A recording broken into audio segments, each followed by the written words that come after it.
because of decreased funding they've seen during this pandemic. This will not affect all employees, but those furloughs will be in certain units like athletics, administration and finance, academic affairs, and team affairs that have experienced the biggest drops in funding this year. And NBC's Chancellor Gerd said with the furloughs of 35 university institutions, about 70 of those are partial and 40 are full, and they will be for a maximum of 90 days at a time. He also said there may be more to come, but he's hopeful that most employees will be back for when school starts back up in August. This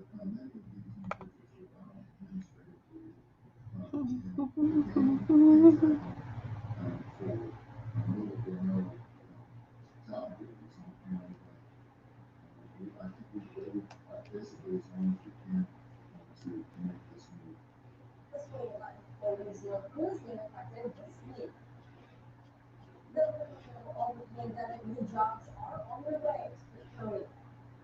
In April of last year, Nexus, a business services company that used to be called Convergence, laid off over 300 employees at closest Big County call center.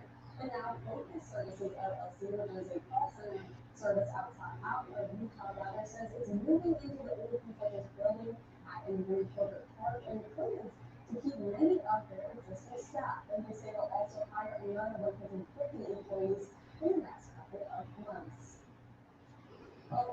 Hello, everyone. Good morning. Good afternoon.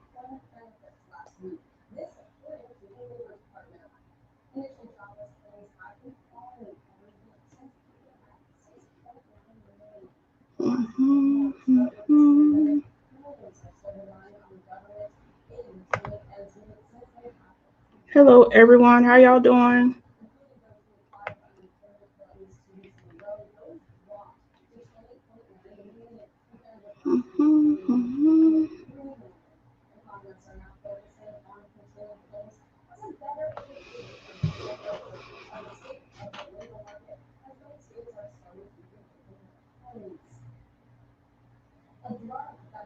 We'll jump right in just a second. Start talking about how everything is in VA land.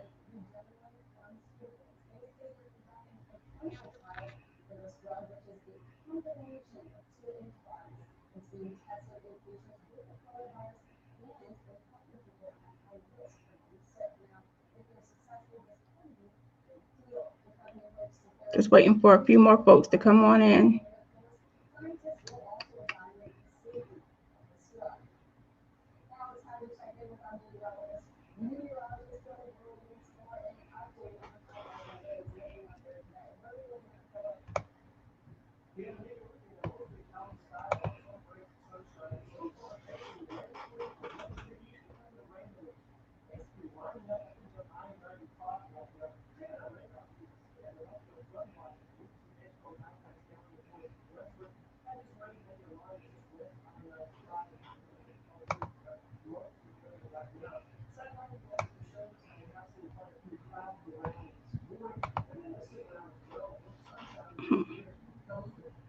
Alrighty, so we'll jump right in. Any questions y'all have, leave them in the comments, and I'll try to get to them. If I skip over you, please don't forgive me. I either don't know the answer or it might not be appropriate to say on the broadcast. I do not do self-promotion. So if you're asking me about my business, representing you, or that type of thing, saying good job or whatever, I won't read the comment. Just know I'm not skipping you. I see you, but that's not what this is for. This is a free video Q&A consultation to help vets. It's for your education. This is not legal advice. Let me start with a disclaimer that you have the choice to use my advice or not. Please make a decision carefully. I have not reviewed your whole file. Therefore, I cannot offer you the best advice. I can offer you probably good advice with what you tell me. But I frequently have vets tell me one thing, and then I get in their file and I find something else. So it may be that you just don't know the whole situation. You don't know what the CMP examiner said, or why the VA made a decision, or why the effective date is that date. And so my advice is based on what you tell me, and that's the best I can do. So let's jump in. What is an MST checklist? So at each regional office, they have MST coordinators that MST cases are supposed to go through. This all came about after an OIG report, Officer Inspector General report, that, and if I use too many acronyms, just let me know, that said that the VA was not processing MST cases correctly. And so they started having coordinators at each regional office, and they have a checklist of things they go through when they're looking at an MST claim, making sure they're developing it right.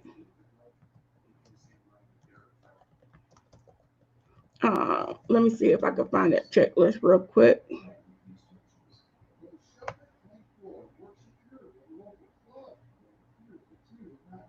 I've seen it before multiple times. Give me 1 second here, and I'll tell you what's on it.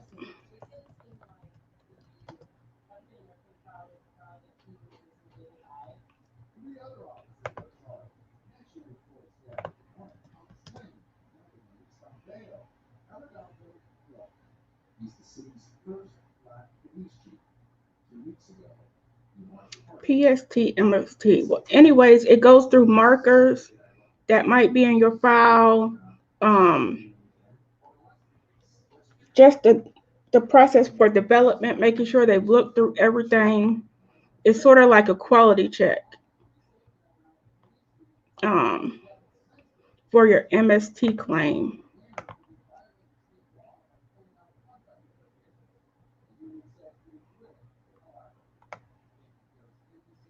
Let me see.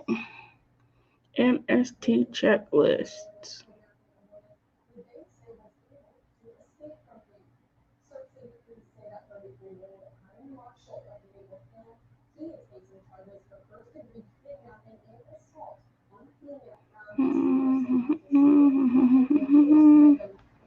I'm not seeing it off a case I know that had one. It goes through, checklist goes through a number of things. Oh, I can't recall them all off the top of my head, but they use them in some cases I don't see them. So while every regional office is supposed to be uniform, they're not. And I don't know if that best serves veterans, but each RO has the procedure they use when developing an MST claim. Some of them go directly to the MST coordinator. Some of them don't see an MST coordinator at all because they just don't follow procedure. But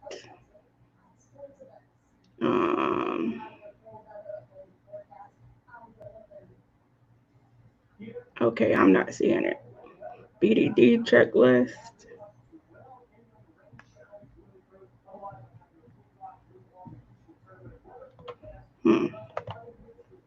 That's odd.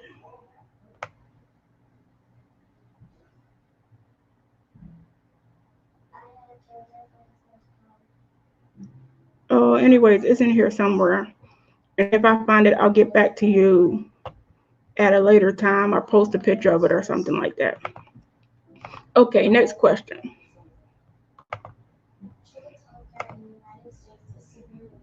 Hi guys, hope all of you are good.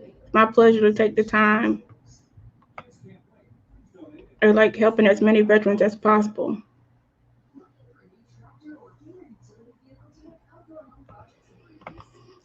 I was not touched during exam, now facing reduction.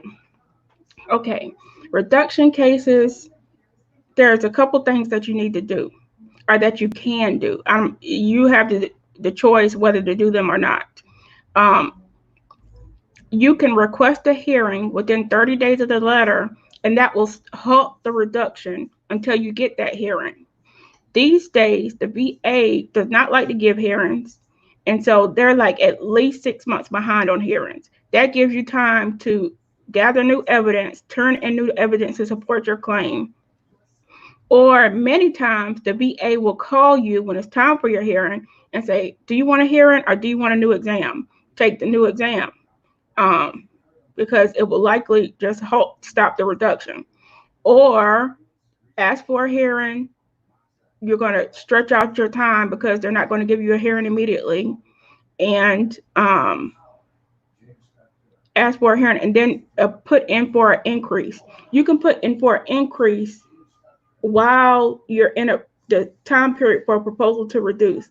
They will give you another CMP exam. You'll get a CMP exam, and hopefully you can fight the reduction. Some reduction cases are just a matter of a bad examiner not marking things correctly.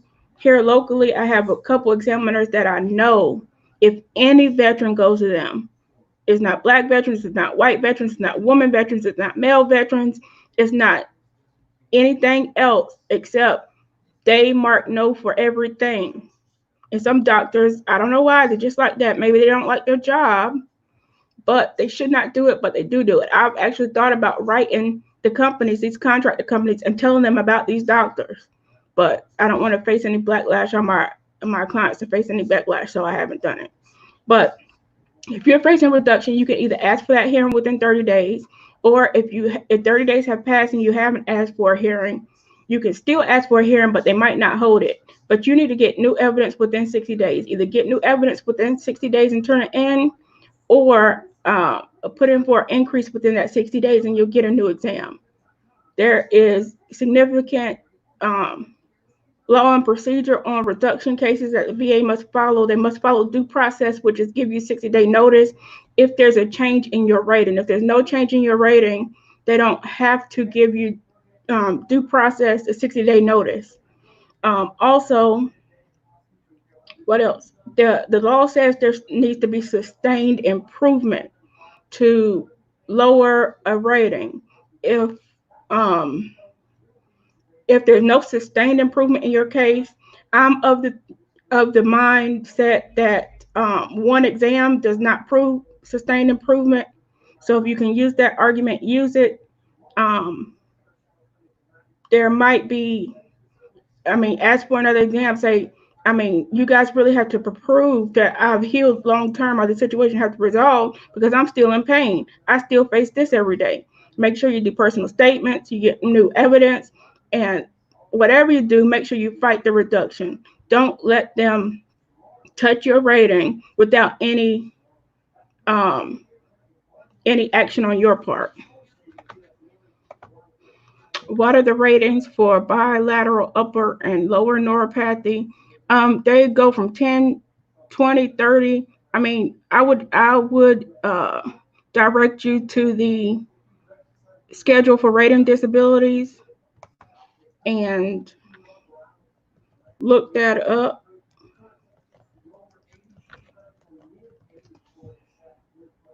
Let's see.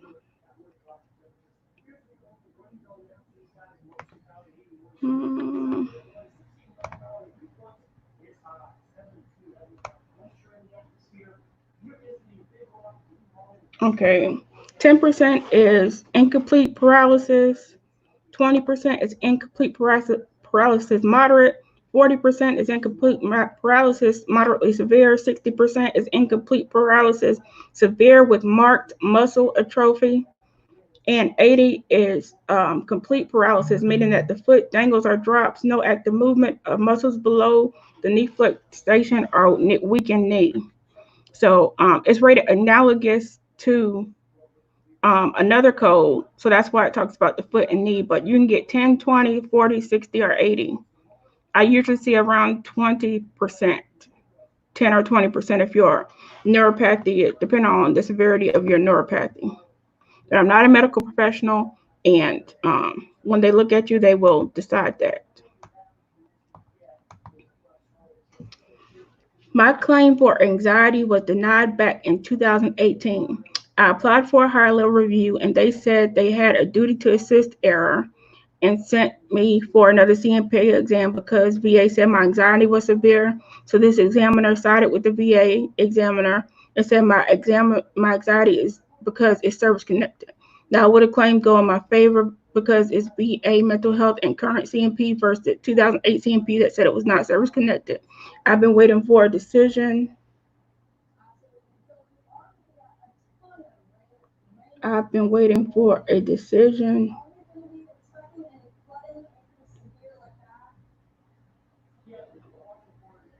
Let me see if I can find the rest of that. I've been waiting for a decision for about 2 weeks. Okay, if the new examiner said that something, okay, duty to assist error, they frequently find those in higher level reviews and they send your claim back to the supplemental claim lane for the agency to review and correct that error. So if they sent you for a new exam, there was some type of error with your case in the beginning first, with the way maybe the examiner didn't address all the questions they were supposed to address for your claim or something like that. But anyways, if the second examiner said your anxiety is service connected, it should be granted. Now, I don't know all the circumstances surrounding that, but if they said, if I'm reading this correctly, that your anxiety is service connected, it's probably going to be granted. Now, I don't know how long it's going to take them to finish the higher level review. I usually see after a higher level review, I usually see a decision in a couple weeks. But if that decision has a duty to assist error and it has to go back to the RO, you're looking at a 3-4 month process again. So hopefully you're at the end of your process and you get a decision soon.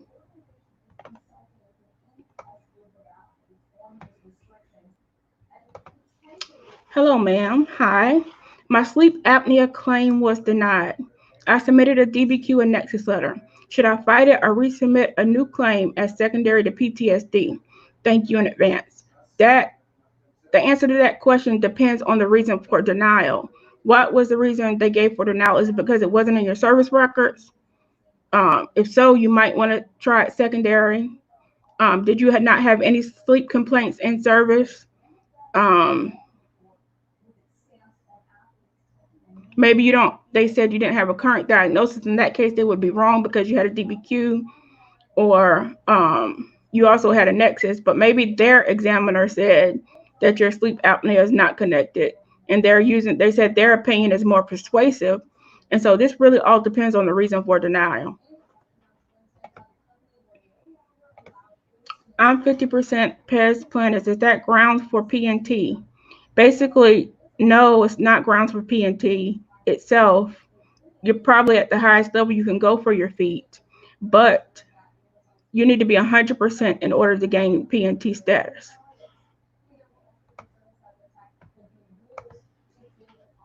Why is it so hard to get an HLR rescinded? It's been over 4 months since I've tried to get this action completed. I sent 3 letters and made 3 calls. It's still shown as an open case, even though they received the correspondence. Are you trying to withdraw the request for a higher level review?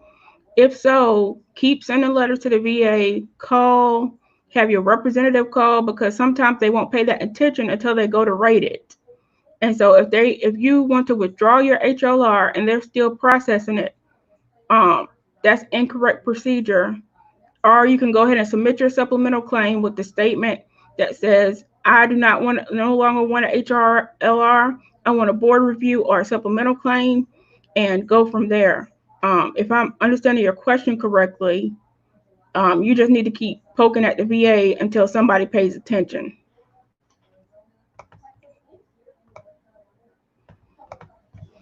Claim diabetes secondary type as a secondary condition. Diabetes is well documented in my VA health record. The VA has requested my VA medical records but have not ordered a CMP exam. Is it normal to review the records and then order a CMP exam? Yes, that's perfectly normal. I've been waiting since December 2019, and all they needed was a medical opinion. Got the opinion and still haven't made a decision. That's the VA for you, especially in this COVID environment. It slowed things down. So hopefully you get a decision soon. That's not abnormal. I'm also being reduced. Service officer failed to get me a hearing. I have been 100% for over 13 years, and now I won't be able to pay rent or bills. Asked for extension and a hardship and not heard anything back yet. Any help would be welcome. You need to fight like Hades for your rating. Contact who you have to contact. If you have to get a congressman involved, if you have to email the director of the regional office, make the VA pay attention. Squeaky wheels get the oil. And so I don't advise this for every case, but in cases where they're trying to lower a rating and you've been rated for 13 years, that's probably a bad exam. The second question I would ask is why you put in for an increase and you're already 100%. Was this a routine future exam or something like that? Or were you still trying to get your rating increased? Sometimes it's best to quit while you're ahead with the VA, and once you're 100%, not to mess with it. Also, in your case, you should invoke the 10-year rating protection rule, which says, give me one sec.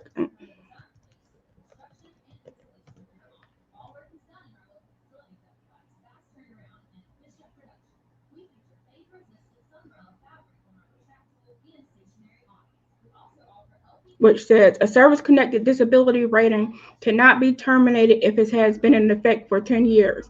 Compensation can be reduced if evidence exists that the condition has improved. The sole exception is if the VA can prove fraud, in which the VA can terminate benefits.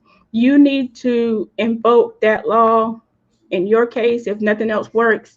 Hey, I've had this rating for 10 years. It should be protected. You can't lower this rating. There's been no sustained improvement. Throw everything at the VA. Do not just wait for the VA to respond to what you already sent. Keep contacting them, keep badgering them, make somebody pay attention. And I'm advising that because he's had that rating or she's had that rating for 13 years. And so that's an extended period to have 100% rating, and you really don't want that lowered. So, I mean, if they're trying to lower a rating after 13 years, something is wrong.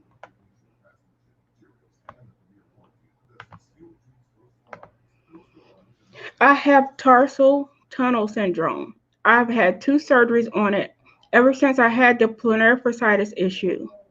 I didn't see tarsal tunnel as being part of the foot condition. Can it be rated by itself, or do I need to connect it to my plantar fasciitis, which I'm already rated for?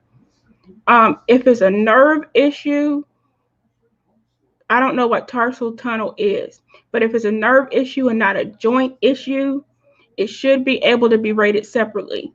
If it's a joint issue or the joint is in any way involved and you're already rated for plantar fasciitis, then it probably doesn't qualify for a separate rating. The foot is funny and it has funny ways of rating it. And so I'm not necessarily sure of my answer here, but I would encourage you to study it. Go to the BVA database and type in tarsal tunnel syndrome and see how they decided on it. And that should be a great help to you on whether it could be rated separately or not separately. I tried to use the BVA database the other day and it wasn't working. Let's see.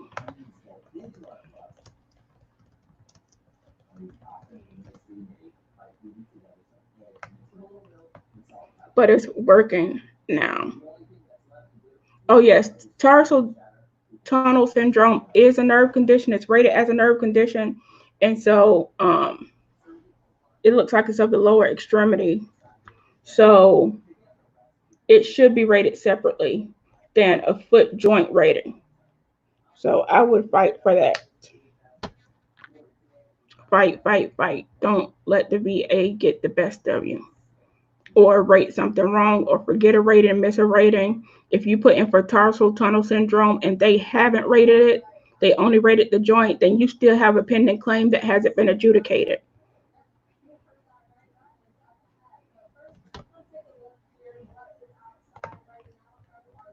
Hope that answers your question. Push my legs and change range of motion. Told him that was my limit. Examiner said you can do better and raise my legs. The examiner can do that. if you just say, it's what you show, not what you say. So if they feel like you can go further, they will do it. Say, this is my limit where pain starts. That's what you need to say instead of this is my limit, because the examiner will just say you're malingering, you're faking, and will probably get your percentage lowered or something like that. So let them do what they need to do with your leg, but show them where the pain starts, and you need to have facial expressions, be wincing, be doing something, ooh, when they're moving your leg, to show them, or raise objective evidence of of pain. The law tells them to pay attention to the way you react. If there's popping, if there's facial expressions,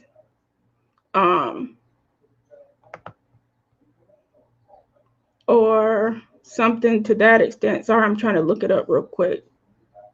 I want to give you the correct answer. Okay, what it says is this painful motion can be discerned by facial expression, wincing, pressure on manipulation, muscle spasms, or crepitation in tendons, ligaments, or joint structures.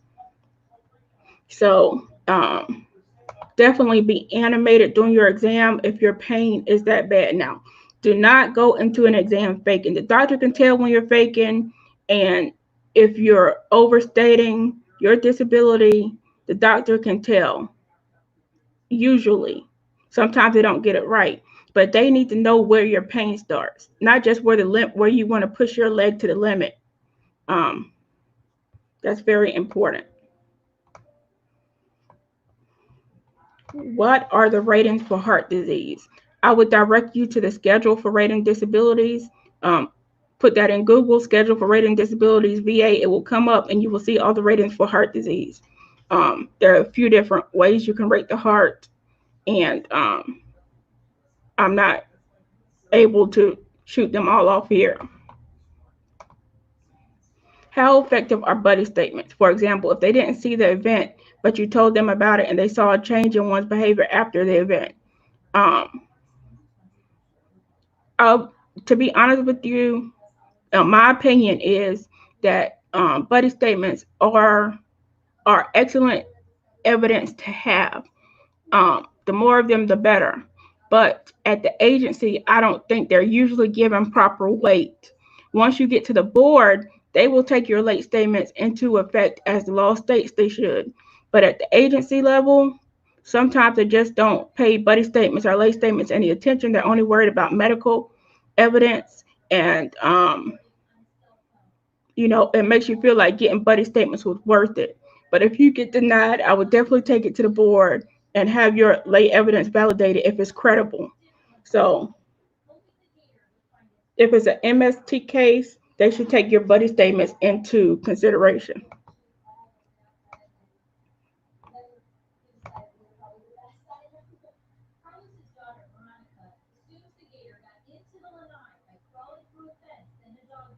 Yes, that's true. I have current type 2 diabetes. Lab work just before my retirement indicates pre-diabetes. What's the best way to service connect the current diabetes? Secondary to obesity or direct service connection? It should be direct service connection. I don't see why it wouldn't be. It's a condition that started in service and it's worsened. You had the symptoms of it during service and it's worsened. So I don't see why it shouldn't be directly service connected. I don't have all the facts of your case though. Good morning. Thank you for your time. You're welcome. I accidentally filed a secondary claim as direct service connection and was denied. Can I submit new evidence such as my personal statement stating I believe my bilateral foot condition is secondary to my service-connected right ankle? Or do I have to file an entirely new claim of bilateral foot secondary to service connection right ankle? You need to submit supplemental claim form 20995 and with your statement that puts your foot secondary, that explains the connection that you're trying to make. The guidance from the VA compensation service is that a new theory of service connection, for instance, direct service connection is one theory, second theory is one theory, aggravation is one theory.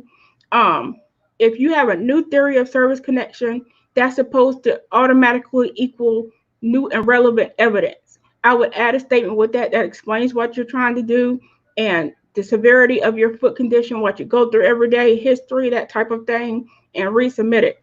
But I guess the answer to your question is you need to do an entirely new claim. Yes, you need to submit a supplemental claim form with your statement on that.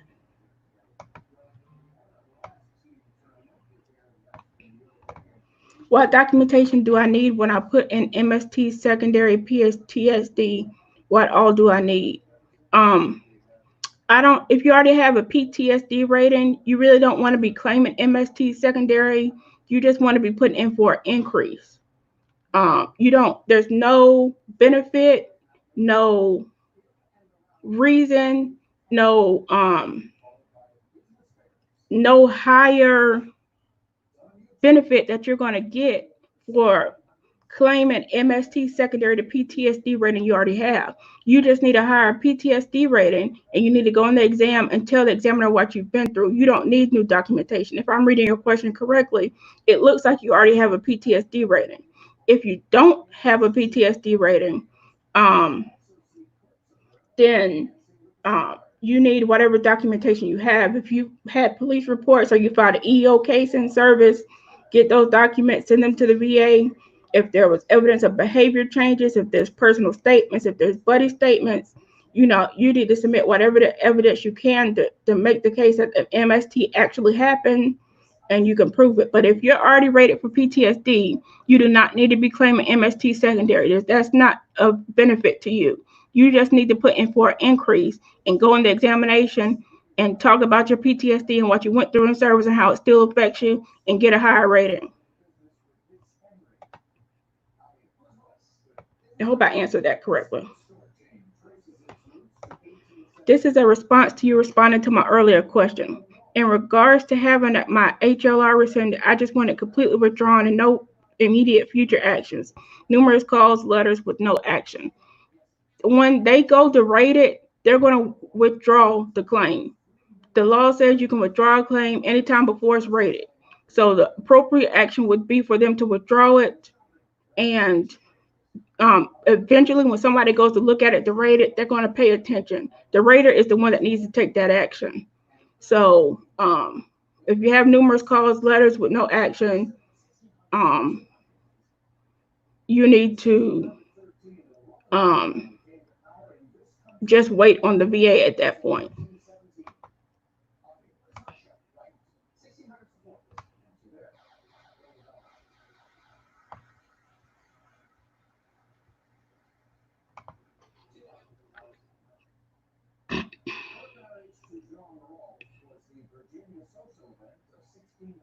What happens after a veteran has been TDIU for 20 years or more? Nothing happens. It's not turned into permanent or total or something like that. It's still unemployability. It's just protected. It can't be lowered.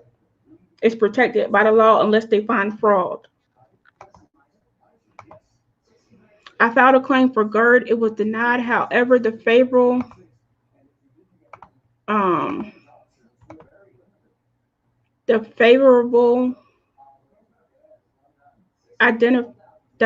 finding identified in the decision stated facile joint arthropathy and service-connected, which is reported to be a possible cause or aggravating factor in Gerd. Should I file a complaint, an appeal, or what should I do? I would definitely appeal it. Get a Nexus letter or get some private evidence that ties the two together and keep trying for your rating. Don't give up.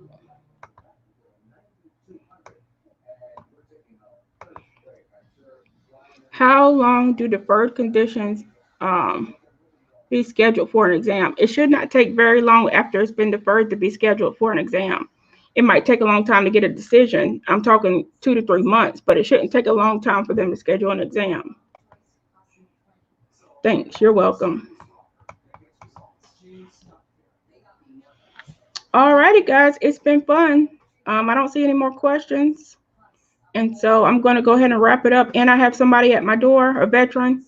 So thank you, guys. I was just trying to noontime to see how that worked for vets and to see if we could get higher viewership. But it seems like the 7, 8 o'clock time gets the most viewers. And so I'll probably go back to that time. Who knows? I might do another one this afternoon, this evening. But happy to help you guys. And I wish you the best in your claims. Take care.